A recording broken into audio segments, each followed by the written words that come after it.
If I were to distill the 4 ingredients of writing and the 4 reasons people come for writing coaching, it starts like this: memory, imagination, observation, questions about the world and ourselves in it. We come to the blank page to work stuff out, and in doing so, to connect. I want to honour and explore that with a different writer, sometimes more than one writer, and sometimes more than one genre, each episode. We'll be talking about the memory, the observation, the imagination that joins the bits together, or the questions about the world and ourselves that led those writers to go on those journeys. At the end of that discussion, there will be a writing exercise and a theme or question that is relevant to that says, now you lead. It's a place to exercise your memory, your imagination, and your sense of your right to those things. Just like the physical gym, if you turn up once a year, then the differences don't happen quite as quickly. But if you bring in good writing habits every day, at least every week, regularly in your life, then you do see the difference. And the writing confidence doesn't feel like confidence, it feels like focus, it feels like interest, it feels like curiosity. I'm Rachel Knightley. Welcome to the Writer's Gym. I truly, truly wish that the module I was asked to convene this year for Roehampton University had been around when I was a BA student there.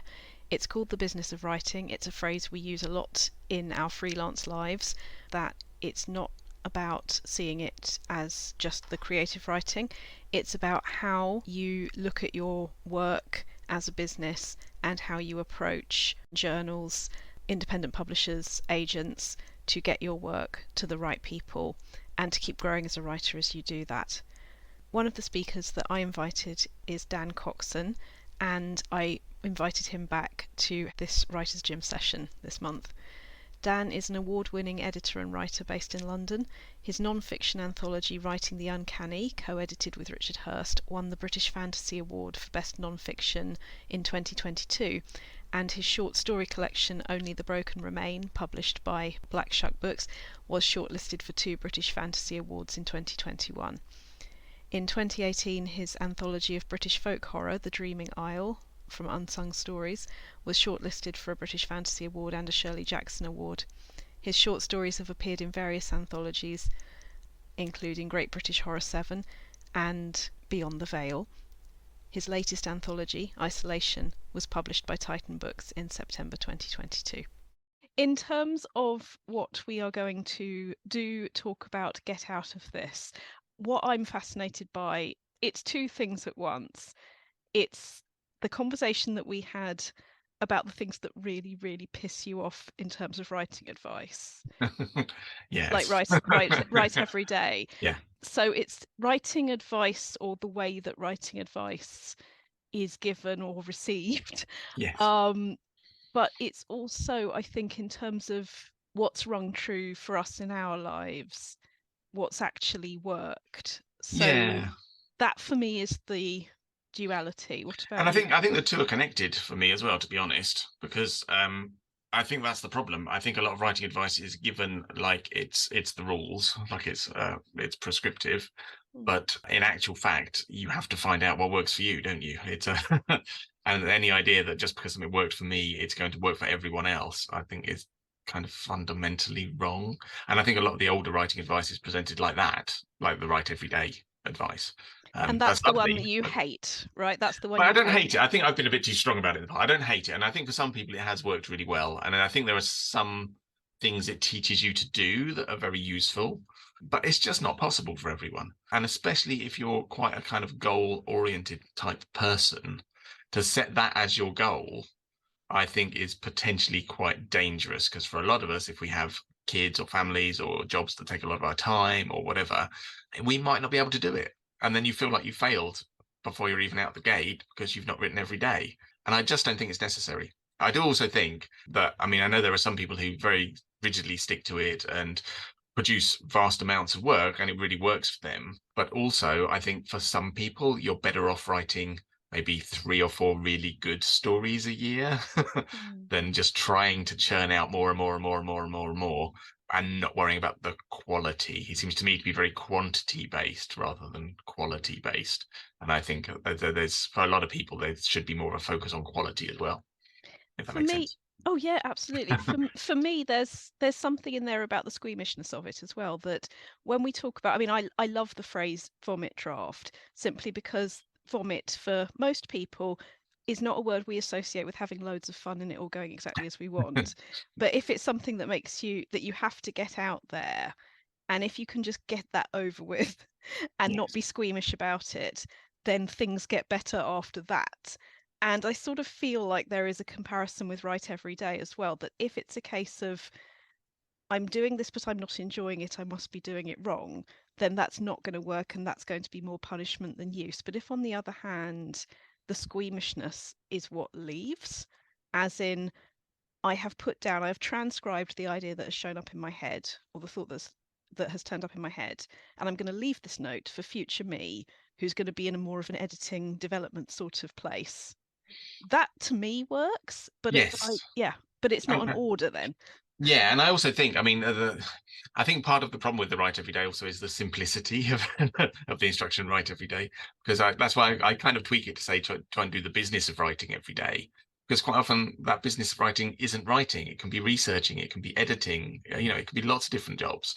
So, for example, I mean, I think where some people sometimes go wrong is they feel they have to be churning out new material, new material, new material all the time and keep writing and keep that going, and eventually they're going to kind of hit the mother load and they're going to be vomiting up gold. And I just don't think it works like that. I think you need to have your editing time. You need to have time for things to sit and kind of percolate and kind of work through your consciousness a bit. And it doesn't allow for any of that. So I do think one of the things that is very good with that kind of advice, the Write Every Day advice, is that it gets you in the habit of just getting that draft out quickly and just getting on with it and getting that first draft done. So I think that is good.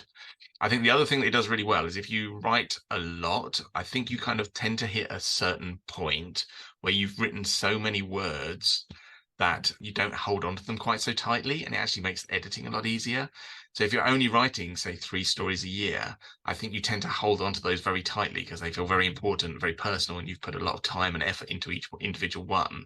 And I think that makes editing very difficult because then when you come to the editing process, you tend to be much more precious about not deleting things or removing whole sections or rewriting, or whereas I think you're much less precious about that when you've done lots of writing. If you have done lots of writing, each individual sentence or paragraph or page or whatever becomes less important. It's just a drop in the ocean.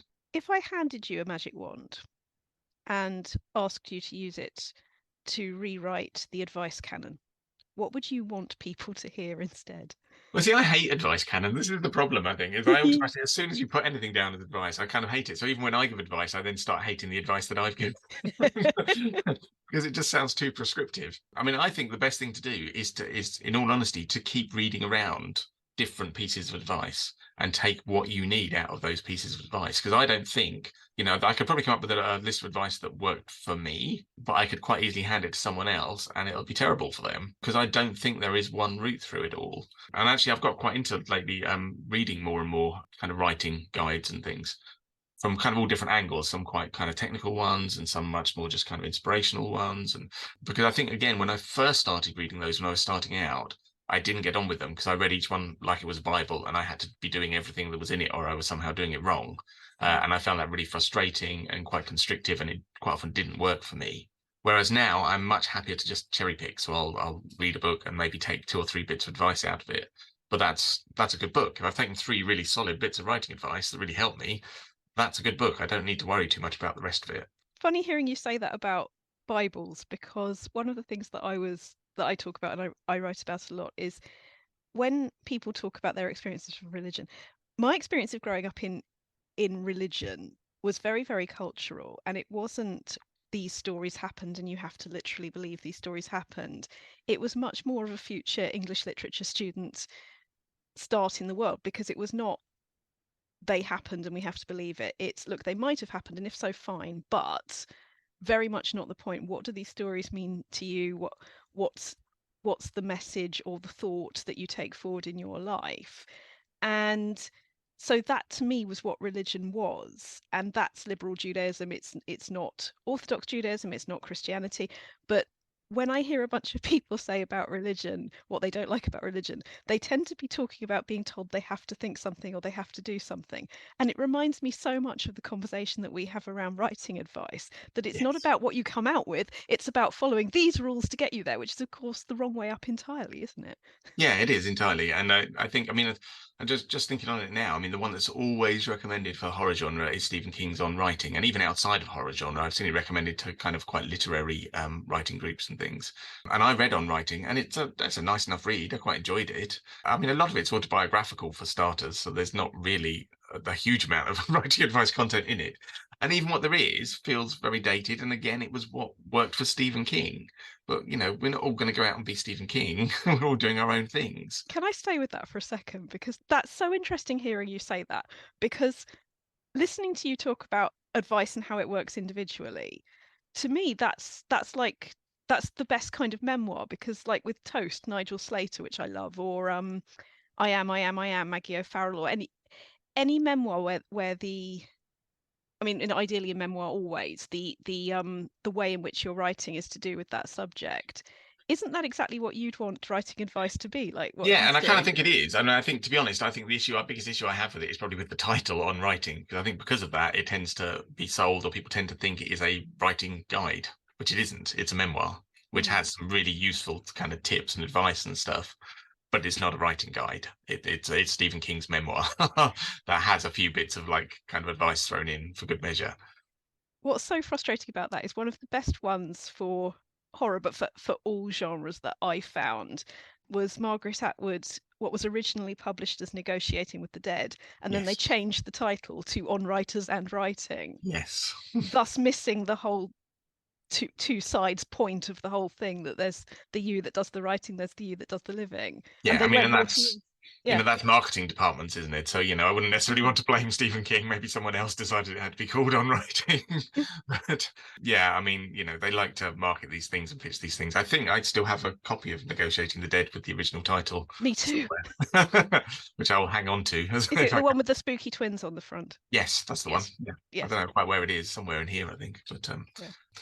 But yeah, I mean, that sort of thing I think is really useful. And in fact, I'm reading one by Chuck Wendig at the moment. I'm just kind of dipping in and out of it. And again, it's very personal. He has lots of kind of like anecdotes about his dad and about his kid and how they tell stories and how that works and doesn't work and what that means for storytelling. And it's kind of interesting. I'm kind of enjoying that one, not necessarily because it has any kind of gold nuggets of advice that I've not seen anywhere else, but it's just the way it kind of connects the dots and shows how you live a writer's life rather than just sit down and do writing and then walk away and do something else. And I do think that's true for most people who I know who are successful writers, is that it's a life. Whether you do another job or not, you're constantly thinking about writing and you're reading books and you're writing, whether it be articles or short stories or novels or whatever it is that you do, or maybe all of the above. You're just constantly engaging and your brain is constantly engaged with how do I do this? How do I do this better? How can I do this in different ways? And that's what I find really interesting. I kind of really enjoy that. And that Um, self-perception is so important, isn't it? That acknowledging that is the life, that you are living a writing life, manages to knock through a few of those fences that I think when we're newer to it, it can be so tempting to not see yourself as a writer until you've done A, B, and C.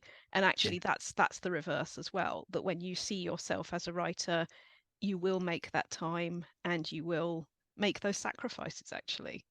Yeah, and I've done a couple of events for recently with universities, and it's been interesting talking to students because I think there was a time when kind of getting a novel published by one of the big five was kind of like that was the goal at the end. That was the top of the mountain that you were aiming for, and everyone kind of almost wanted to jump straight to that. It's like, well, I've got to have this big debut novel with the big five, and that's that. And then I'm going to be a writer once I've done that. And it was quite nice to see that they were actually already being taught that that's not the case, and their heads are in very different places. And I did some one-to-ones at York St John University, and all the students that I saw, they were all thinking of, well, this small press publisher or this small press publisher is probably a good home for what I'm working on. Not like I want this to be big and it's got to be an enormous debut with Penguin or whatever, but like, this is what I love doing. and this is probably a good home for it with this independent press, which I think is a much more healthy way of looking at it. And then, great if, maybe years down the line, or maybe immediately you write something which really takes off, brilliant. But that's not going to happen to everyone. Not everybody is going to have that path where you become a big bestseller. And it doesn't mean you're not a writer. You can be doing what you do and have a day job and have 30, 40 books published, all with independent presses. And that can be your writing career. And you can have quite a large readership from having that kind of writing career. It doesn't have to be this one sort of model, which we saw for so long. There was an article quite recently, wasn't there? I think it was in The Guardian, there was probably other places, about this new survey of debut authors and how everyone was dissatisfied with their experience, and it wasn't what they thought it was going to be. And I think it's that old model of like, you're going to have this one big debut novel and it's going to be amazing and your life is going to change, and it's just not. It's like, one time in a million that happens, but everybody else, that's not what happens for most people. And even when it does, that's not always the happiest route, is it? Because I mean, I have friends who've had that happen early and have said to me and to my students who you came to talk to in the business of writing module, that a couple of people have said to all of us, this did happen to me at 25, 30. However, if it hadn't happened to me at 25, 30 and I'd gone off and got to know myself as a writer and done a bunch of things and met a bunch of people and done that, and then done this later, I mean, of course we never know, but it wouldn't necessarily be worse. We're not saying it'd be better. Yeah, I mean, it brings its own pressures as well, because then there's an immediate pressure to produce another novel. Quite often you're contracted to produce a second novel, quite often with a very limited time frame. So you might have been working for sort of like, say 5 years, 6 years, 7 years on that first debut. And then suddenly you're expected to produce something else within a year that's as of good a standard, if not better. And the pressures that come with that are enormous. And then you need to find the fun, don't you? And in that situation, you don't find the fun, the curiosity. Yeah. And the way the publishing industry is nowadays as well, they always tend to look back at your last 1 or 2 books and how well they've sold. If that first one doesn't sell very well, that brings its own pressures as well. Because there have been, multiple authors who've had a kind of big debuts published that didn't do as well as they were expected to do. And then you almost never see them again because they just kind of collapse under the weight of that book having failed. They can't get a second one off the ground. And it just kind of, it stops being fun, like you say. It takes away what they did for in the first place. Which makes it harder to spring back when you need to spring back. Yes. Yeah.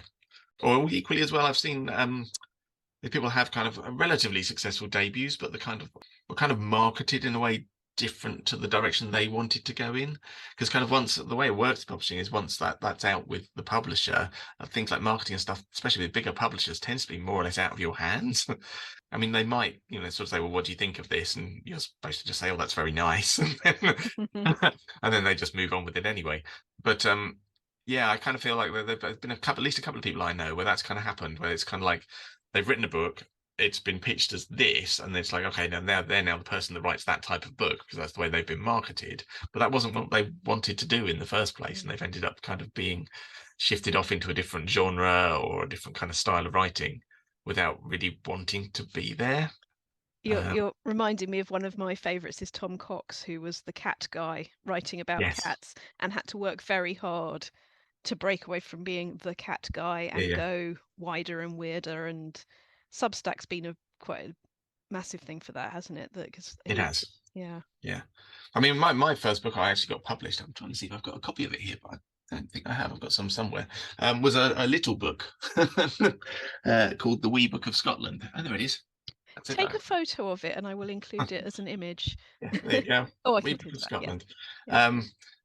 I will do. I'll send you a photo. I mean, it's I think it's out of print now, but it sold lots. I think final sales figures was something stupid like 60,000 copies or something. I mean, it was a lot of copies, whatever it was. It was in the tens of thousands. I didn't make very much money off it because it was such a low price point and stuff. But yeah, and then it was like, well, how do I go from that to writing the kind of stuff that I want to write? So how did you? It took a long time, basically. I thought because of that I decided to try and do travel writing at first. And I was doing lots of traveling at the time, to be fair, as well. We were going traveling for a year in Australia and New Zealand and Fiji and stuff. And I was kind of like, okay, well, I think, that's a natural progression. I've done this, which has been kind of successful. It's non-fiction. It's about Scotland, maybe kind of travel writing, something I could do. And I did some courses. I wrote a book and then self-published it on New Zealand, which actually did pretty well, and was actually used as research for an ITV series at one point and stuff. So it did okay. And I think that for self-publishing, it actually did pretty well looking back on it. And I think it was quite a sensible move for that particular book, because there's a market for travel writing. There's a very well-defined market that I could sell it quite well to. It actually still sells, interestingly. But then I basically had to take a break, and then I was trying to write literary fiction when I was living in America, and trying to get into the kind of big journals and things in America, but they're all full of the MA students and stuff in America. So it was just impossible to get into them without a writing degree and without that kind of knowledge of what it was they wanted and were looking for. And I just became really despondent about it all. And I ended up, by the longest route possible, just writing stuff that I wanted to write, because nothing was getting published. So I just ended up writing things I wanted to write. And it just came out of that, really, that I quite like writing weird, slightly scary things. And was there a sort of light bulb moment of weird and scary, I will go and find it, or did weird and scary find you? There's one particular story that I always reference, actually, which is in Green Fingers, my Black Shuck mini collection, called, what's it called? It's called Among the Pines, I think. I kind of cite that as the turning point, because I was kind of writing for a literary market, but at the time I was still trying to kind of break into kind of literary magazines and things, and it just came out in this really dark, weird way, and I liked it more than anything else I'd written. And I just thought, well, why am I spending my time avoiding doing this? I wrote it in one session as well, which is quite unusual for me. Quite often I have to do it across several sessions, just because I have a family and kids and all that kind of stuff. We were on holiday in Center Parcs, and it is partly based on being on holiday in Center Parcs and the sheer horror of being on holiday in Center Parcs. Yeah, and it came out in this really weird, spooky, odd way. And I just thought, I really like this one, but regardless of what happens with it or where it goes, I kind of this is what I want to do. So I started trying to write more stuff like that, basically. I fell in with a bunch of people who were also trying to do the same sort of thing. And I think, we've spoken before about community and how important it is. And that was kind of a big part of it as well, is I met a bunch of people, including sort of George Sanderson, who was Unsung Stories at the time, Gary Budden, who was also doing Unsung at that point, possibly still shortly afterwards, Dan Carpenter, who's now working at Titan, but he also was writing stuff. I mean, all of us were writing these kind of weird things. And suddenly it was like, okay, well, maybe it's not that weird. Maybe there's a market for this. And I think it was Gary who originally encouraged me to go to a fantasy con. And then I met a whole bunch of other people who were also doing all this kind of stuff. And I'm trying to get my timeline right. Was that before Only the Broken Remain? Because you'd written yes, the first one. Yeah, that was all before. That was kind of like building up to. So Green Fingers, the mini collection, Only Broken Remain, actually came out in the same year. They were like April and November, I think, of the same year, whatever year that was. I've lost track of time completely. 21, maybe. Yeah, but there was a kind of a long build up to that. So actually, I've got Green Fingers here. So that story that I'm talking about, the one that was the Center Parcs story, as it tends to be called, Among the Pines, that was published in 2013. So that is pretty much the oldest of any of the stories that I've got collected anywhere, I think. Yeah, I think it is. And it took what, 7-8 years to kind of get around to actually having a body of that kind of stuff, and to kind of settle into it and feel like I knew what I was doing. Because in those early years, I was still writing some more, I don't know, I don't want to call them normal stories, but kind of less weird stories, less uncanny, less weird, less whatever. There were more kind of straightforward general fiction. So that was, for a while, for like 3 or 4 years, it was kind of interspersed between the two, and some things would turn out odd and some things would turn out normal. And then I settled much more on, okay, well, this is what I want to do. I'd kind of met the community of people by that point. I'd been to some fancy cons, and I was like, okay, there's a market for this kind of stuff. This is what I enjoy writing. I'm just going to stick with this for now. It's almost like you've given it a face, that it was always there, but toned down. But seeing that there was that community. The weird thing is as well, certainly, I mean, it was more, I think, when I was in America than here, but it was very much viewed as, a genre was viewed as being somehow lesser. than the kind of general fiction. Even if you weren't particularly literary, the just general fiction was seen as being like the way to go, and genre fiction was somehow sort of looked down and sneered at. The big turning point for me was discovering that actually you can earn more money writing genre stuff by quite a large margin than you can writing that kind of literary general fiction. I mean, literary general fiction, there's lots of very good literary magazines that for one reason or another either don't pay or they paid like a cursory payment. So the first time I got paid like 300 quid or something for a story, I was like, why was I bothering with all this literary general fiction stuff? I could have been writing horror this whole time, and there's actually a market and people actually pay money for it.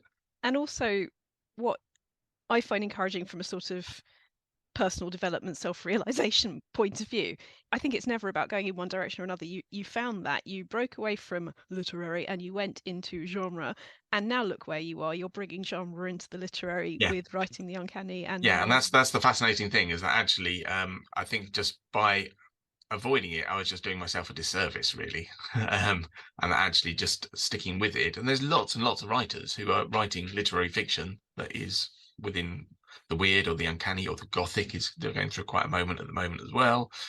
And there's lots of writers doing that who are considered literary writers.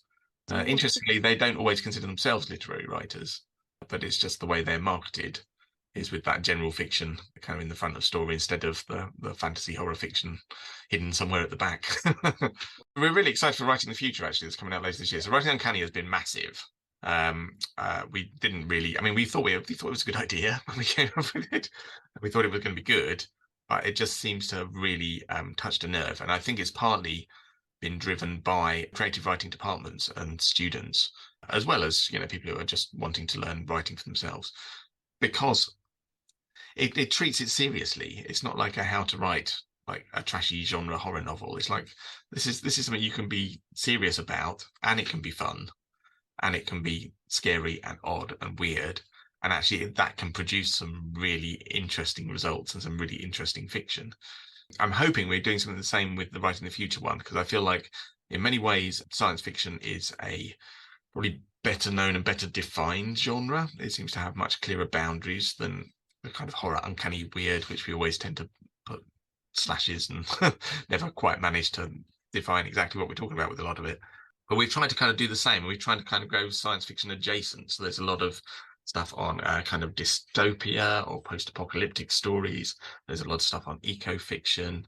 There's a brilliant essay by Maura McHugh on 2000 AD and how that's had like this kind of lasting after effect on kind of British psyche and the whole kind of vision of the future that it had. There's a wonderful piece by Una McCormack on how it's really similar to writing historical fiction, which when she first pitched it, I was like, huh. And then once I read it, I was like, oh, that makes absolute sense. It's very clear. It is exactly the same as writing historical fiction. And we realized part of the way through it, actually, that of course, Star Wars always opens with a long, long time ago in a galaxy. long time Far ago in a away. galaxy It's far, like, far away. it is historical fiction. Star Wars is historical fiction. Yeah, it's been really interesting pulling it together and seeing everyone else's ideas. But I think, again, like with Uncanny, it's created something where people can kind of just delve in and get different ideas. So it's not really a writing guide, although there are a couple of essays that are a bit more geared towards kind of coming up with sci-fi ideas and things. But it's kind of just hopefully throws the whole thing wide, and for people who are just interested in writing, even if it's not science fiction, like hard science fiction, if you just want to write something post-apocalyptic or a bit of eco-fiction or whatever, hopefully it kind of just gives different viewpoints. And I think it ties back to what we were saying at the beginning, actually, because I think it's that having different viewpoints, being exposed to different viewpoints is really useful, and then you can just cherry pick what it is that works for you or what it is that you want to investigate or play with or whatever, without necessarily having to completely buy into a whole sort of set of rules.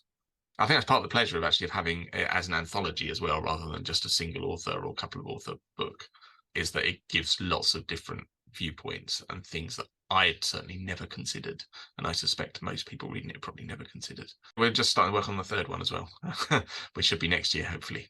Am I allowed to ask, or are you not saying yet? It's not been announced yet, but it's basically crime adjacent as well. So it'll be a crime one, but it'll be much more about kind of noir and psychological suspense as well. And yeah, so not just your whodunits, but a little bit of whodunit probably.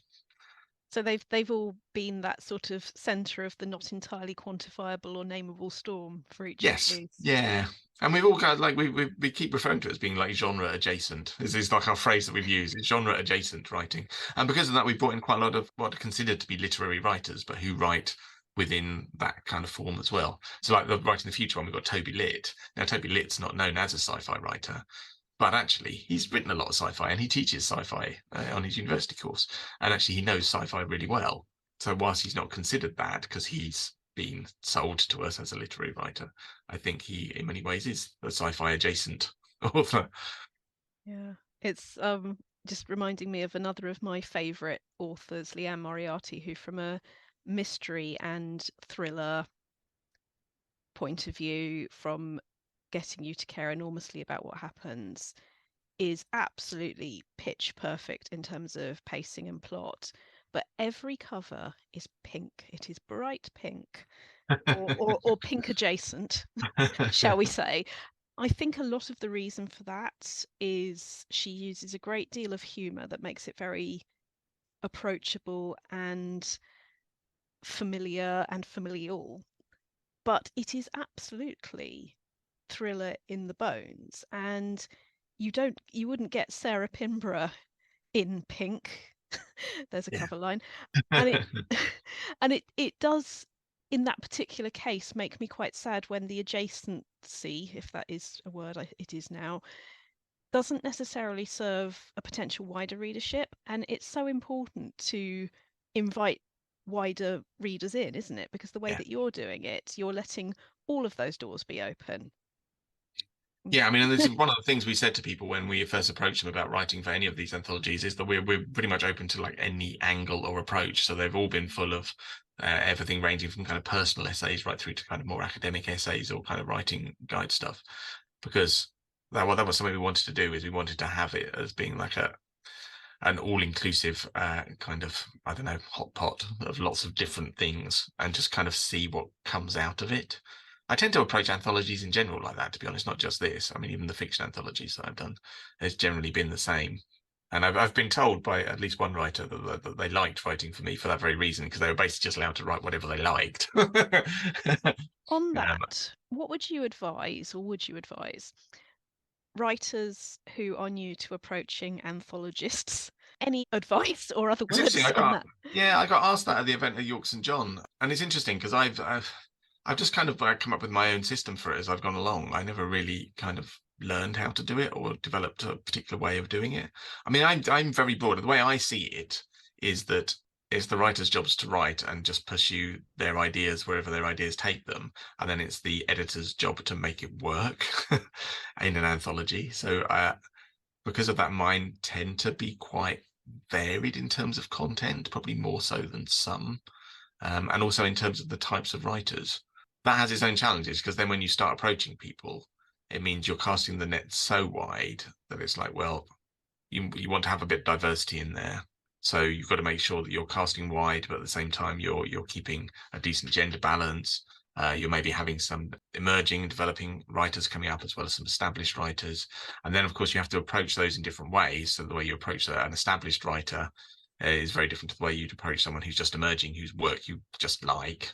Because the person who's just emerging, whose work you like, is probably going to jump at the chance, frankly. They normally do. Whereas to be honest, the established writers generally do as well, but it's more an issue of whether they have time or not. I mean, this is the biggest thing that we come up against. Is not that I don't want to; it's just I just don't have time. I'm just far too busy. I can't commit to writing something. So a lot of it's luck of the draw, to be honest, and especially with the bigger names, it's approaching a whole bunch of people in the hope that one or two of them will say yes, because they are just all so busy all the time. What Occasionally you about get very lucky and you'll approach someone and they'll say, actually, I've got an idea that's just perfect for that. Or even sometimes, actually, I've already written something that's just perfect for that. But what that's about kind of, on the other side of that, for writers wanting to approach people like you who are doing anthologies? Anything on that, or is that just a no? it's funny. I've had a couple of approaches. I'm never quite sure what to do with them. I mean, I think there are different types of approach, to be honest. There are people that you know, so you've met them at conventions, or in some cases I published them before when I was doing Shadow Booth kind of early on. And because of that, I'm kind of aware of them. And sometimes I'm actually friends with them. Other times it's just like, I kind of know who they are and they know who I am. And we've maybe had a conversation or two or an email conversation.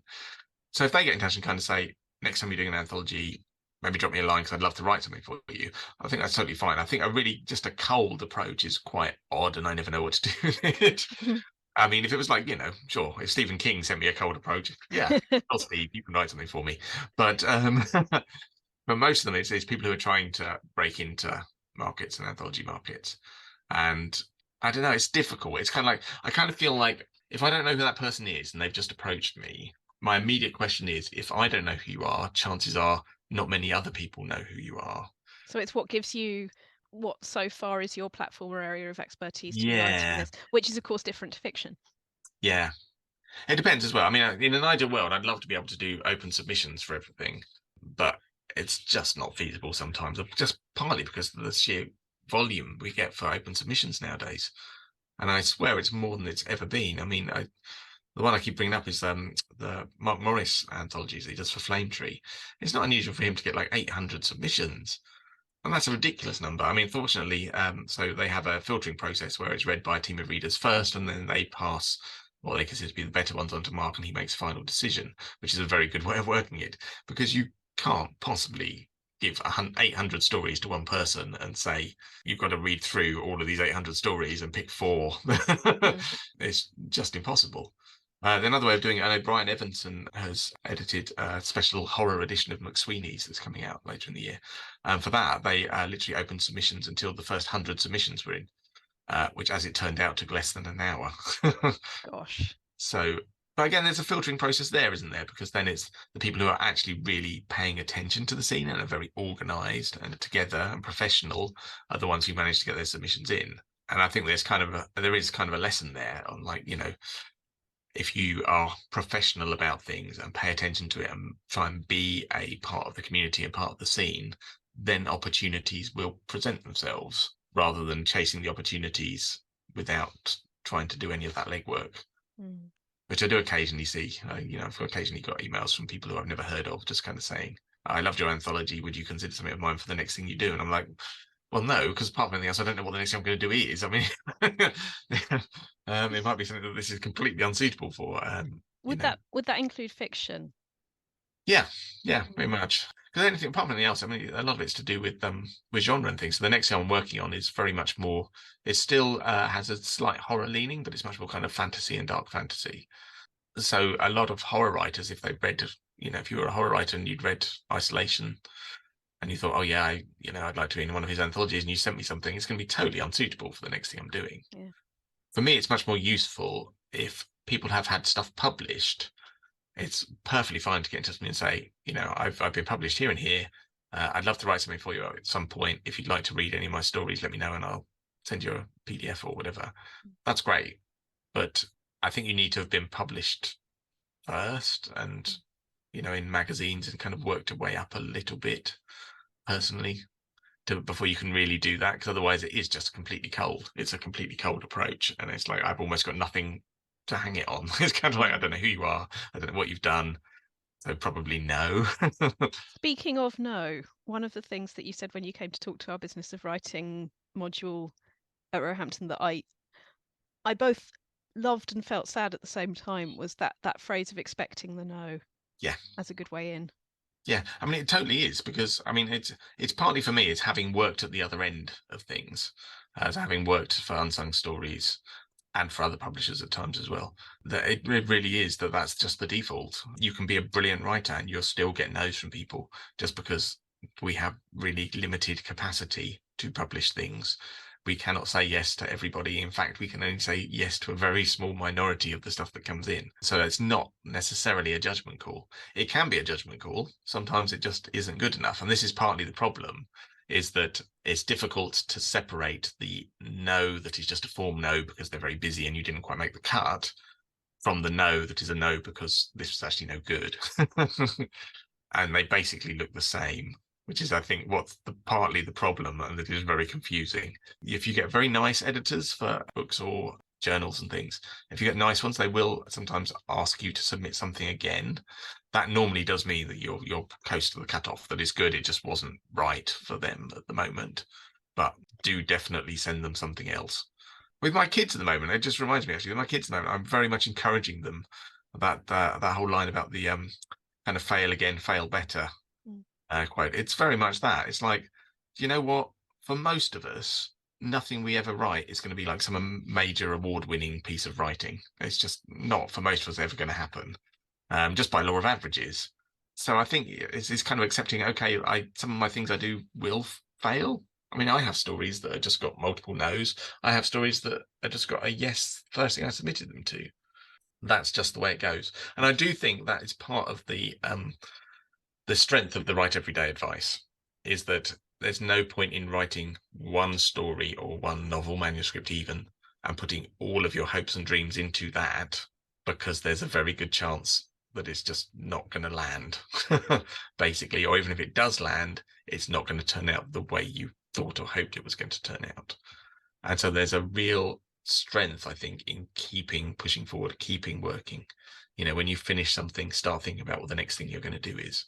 And I've spoken before about, I quite often have 2 or 3 projects going on at once, but they're quite often different types of projects. So quite often it will be a non-fiction anthology and a fiction one and a piece of writing I'm doing or something like that. And it's keeping all that stuff kind of going at the same time. And what I will do is when I concentrate on one, I am just concentrating on that. So there's not a case of me kind of literally trying to do all 3 at once. It will be very much, okay, today I'm going to sit down, I'm going to work on this piece of writing. I had no editing work or anything on last week, so I sat down and spent 2 days writing a short story and doing nothing else, which was lovely. It felt, it was just like, I've not done that in a long time. But yeah, it's just constantly thinking of that. What's the next thing I'm going to do? What's the next thing I'm going to do? Having ideas already in the bank so you don't reach the end of a project with nothing left on the horizon. And I think like I said, the danger there is it's a danger in terms of writing in your writing career, but it's also a danger in terms of your mental well-being, because you've piled everything into this. I mean, with novels, even if it's a successful novel, it's not going to be published for at least 2 years, possibly 3, even if it gets picked up quite soon. So, you need to be working on the next thing and thinking, well, what is it I'm going to be doing next? And keep constantly having ideas in the bank. And again, this is part of the whole business of spending time doing the business of writing. I think part of that is coming up with ideas as well. So not just focusing on one thing, have a book of ideas or keep them in your head or whatever works for you. But it sort of feels to me like the way that it works for me anyway is moving from the concept of advice to the concept of transcribe what is in your head. So it's permission more than advice. Get that stuff out. Don't feel like any one of them has to be the perfect, amazing thing. Yeah. Just keep moving forward. And I had to say, it was when I was teaching a creative writing course in Leeds at Leeds Lit Fest. Someone asked a question, I can't remember the exact question, but I had to say to them that, in all honesty, I don't have a set process for writing, say, a short story, because I do it differently every time, depending on what the story is that I'm writing. So, I mean, like the one I just wrote, actually, the one I did last week, I've never done like a sort of a found footage type story before. And I thought, well, hell, let's do that. But I decided what I was going to do is I was going to write, it's audio tapes. So I was going to write the transcription of each audio tape from like various different characters and hopefully capture their different voices, and then use that old fashioned cut up technique and kind of cut them into sections and mix them all up and try and create a story that way. I've never done that before. And I probably will never do it again.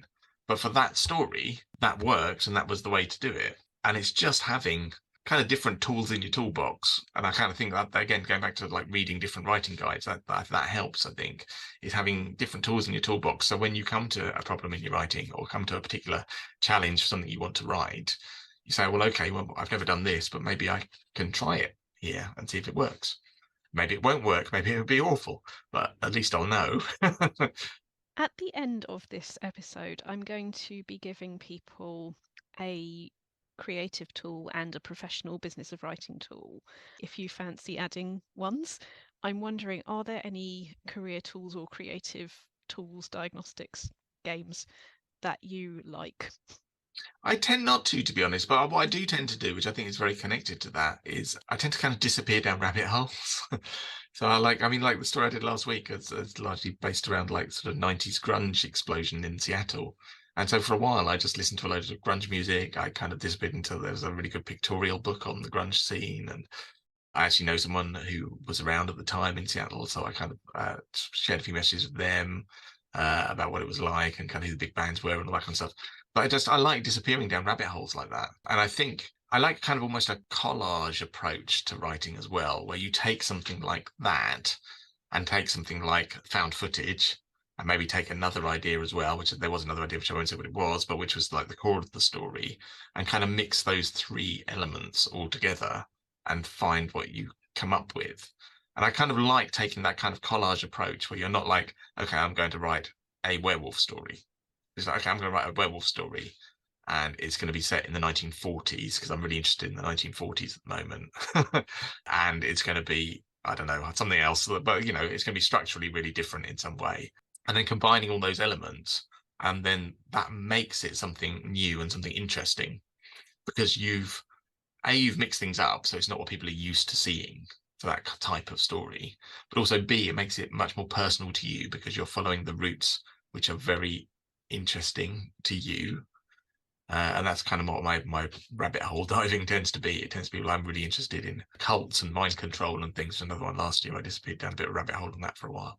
But yeah, I kind of like doing that kind of collage approach of taking probably 3, maybe 4 elements of things that I'm interested in, but in different areas, whether it be like topics or eras or whatever, and then mixing it all up. I use travel sometimes as well, actually, having done travel writing in the past. I sometimes use like a different location as a travel element to it. And that's lovely. It's exactly what I meant by permission, is that those 3 or 4 that you pick, only you will have made those synaptic pathways to this thing. Yeah, and it does, and it makes it uniquely yours. And then you can write something like a vampire story or a werewolf story or whatever, and it won't just be the complete cliche that everyone is used to because you're already doing all this odd stuff with it, which is very uniquely you. And I think for me, it's been a really good approach. It did come partly out of I quote it all the time, and I've absolutely no idea who said it, but I read it in something somewhere, and it was a woman writer, and I can't remember who said that she spent a long time thinking. She kept a notebook of ideas basically, and she'd pick an idea from her notebook of ideas, and she'd try and write that idea, and they always kind of fell a bit flat, and she wasn't really getting where she wanted to be with them, until she suddenly realized that instead of like hanging on to all these ideas forever, she was going to take every idea she had at the moment, put all the ideas in this one thing, and then come up with a bunch of new ideas for the next thing that she did, instead of like hanging on to them like they were precious jewels. Like use them and combine them and allow them to play off of each other. And I find that really kind of fertile. It's slightly chaotic, but out of that chaos, I think you can really produce something quite unique and unusual, and something that keeps you engaged and interested as well. There's nothing worse than getting halfway through writing something and realizing that you're bored with it. And that way of you not remembering who did the writing version of that, I'm now going to not remember who did the TED Talk version of this, about not keeping things for best, about Yes. not burning that candle and then finding 10 years later it's melted all over the place, about making the things live and not It is storing them exactly away for that, isn't it? best. Yeah, it is exactly that. And otherwise, you'll end up with a great idea that's sat in your notebook for 10 years that you just never used or got around to using because you were saving it for a rainy day. And, the way our brains work as writers, at least I think if we're genuinely destined to be writers, is you will keep coming up with ideas, and some will be rubbish and some will be good. And everyone develops their own filtering process. Mine tends to involve going for long walks, trying to work them through in my head. And if they stick around for a few days and I've walked and thought about it, and I'm like, yeah, I want to write this. This is exciting. Those other ones, I kind of get partway through it. And I'm like, yeah, that's not working. And that's kind of my filtering process. So I tend not to do it on paper. But that's partly just because I have kids and I do lots of walking to and from school. And this is the time that I have to be able to do that kind of thing. Yeah, I mean, that's a beautiful example of something that I'm very passionate about, is not waiting for time to look like you think it's supposed to, but working out how to use the time that you actually have to the Yeah. advantage of your stories. Yeah, I mean, our first kid was first born, and actually right through to because there's 3 years apart, I basically wrote flash fiction for a long time because I just didn't have time to sit down and work on something longer. And I was trying, if I did try and write something longer, it would stretch out over weeks and weeks, and I'd end up losing the thread of it, and I was tired, and all the stuff that comes with parenthood. And so instead, I started writing flash fiction, and I actually taught myself to type kind of one-handed on an iPad, So I could actually have the baby in one arm while with them asleep, and I'd be sitting there typing out the story with my other hand.